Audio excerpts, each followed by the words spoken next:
Hi, I'm Mrs. Davis, and this time we're going to be looking at The Mystery of the Colour Thief by Jozefkowicz.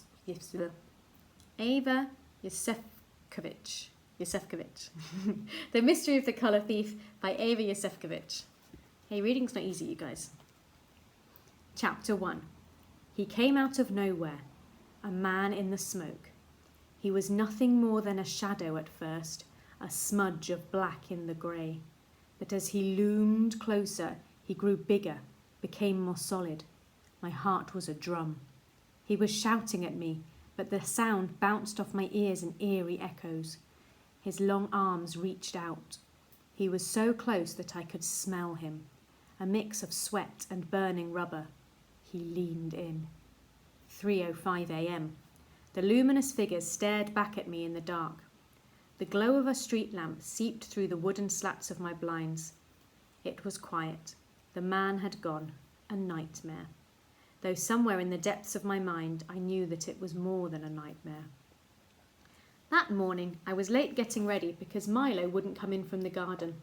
He'd been leaping around like a maniac, chasing a tiny vole that he'd found. Eventually, I managed to get him indoors, and I waited for my best friend, Lou, while grabbing scraps of breakfast. Dad had gone to work already, leaving me a note on the kitchen table. Diz, see you after school. Have a good day. Kiss. Lou usually arrived at 8:45 a.m. on the dot, so we didn't have to rush. But it was almost 8:50 a.m. and she wasn't here. She must have been running late herself and decided to go in on her own. I couldn't wait any longer. I broke into a run as soon as I was outside. My feet hit the pavement in sync with the beating of my heart. The houses on either side of Gulliver Avenue shifted and swayed, and my ears ached inside from the sharp nip in the early autumn air.